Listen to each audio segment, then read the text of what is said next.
I've never, can I curse? I've Yeah. never huffed Right. any of the artists that I've worked for, ever. If you sign my check, it's not happening. That's why you ain't getting paid for this show. See? I need a chance. I need a chance. I need a chance.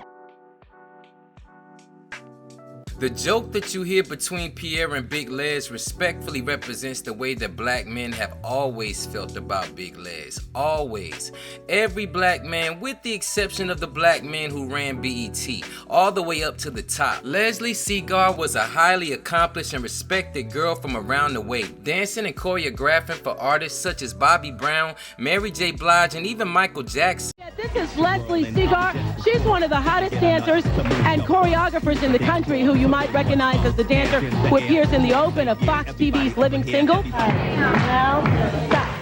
Now, stop. Now, pick the leg up.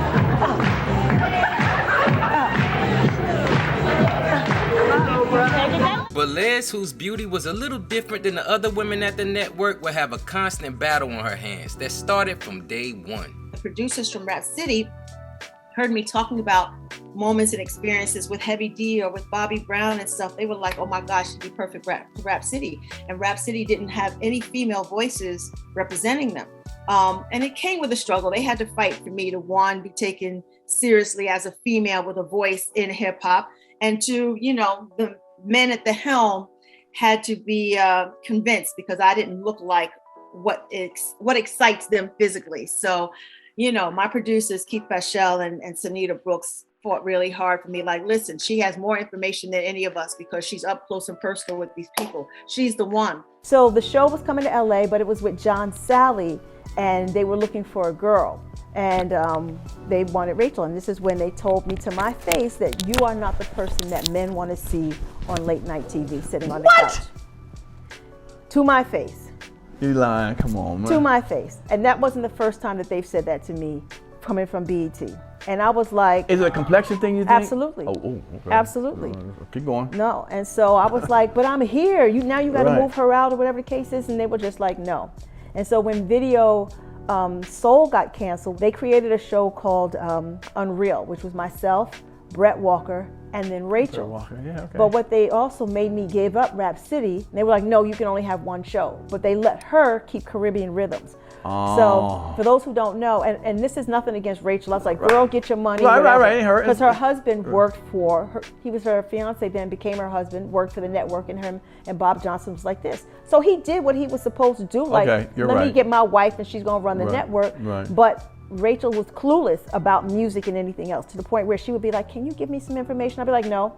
I'm not doing your job for you, because I should have your job. Because I should have your job. And so she was like, I understand, and we're still cool. I got nothing but love for her. Okay. So yeah, but she shouldn't have been on that show. She, Right. as beautiful as she is, Right, really right, looked like right. a plant sitting Right. next to John Sally. No, that's real Because talk. there was not much she could contribute to unless it was written on a cue card.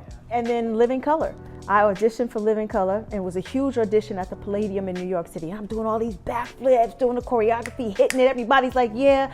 So the Channel 5 News has got me on camera, Yeah, sure. doing interviews and stuff. Rosie Perez pulls me to the side. She's like, well, can you lose 10 pounds? I was like, wait, what? So what y'all think of this, man? I really need the men to sound off right now. I really need y'all to sound off. I was in high school when Big Lez was on Rap City, and let me tell you something. There was no man in my school, or boy, or whatever we was. We all wanted Lez, man. Miss me with this. To me personally, I know they had to know that young black men especially was in love with Lez. So could it be possibly that they were trying to get people from other ethnicities? Could it be that they were probably looking at her and being like, yo, I don't know if white men gonna like her because she was so thick, you know what I'm saying?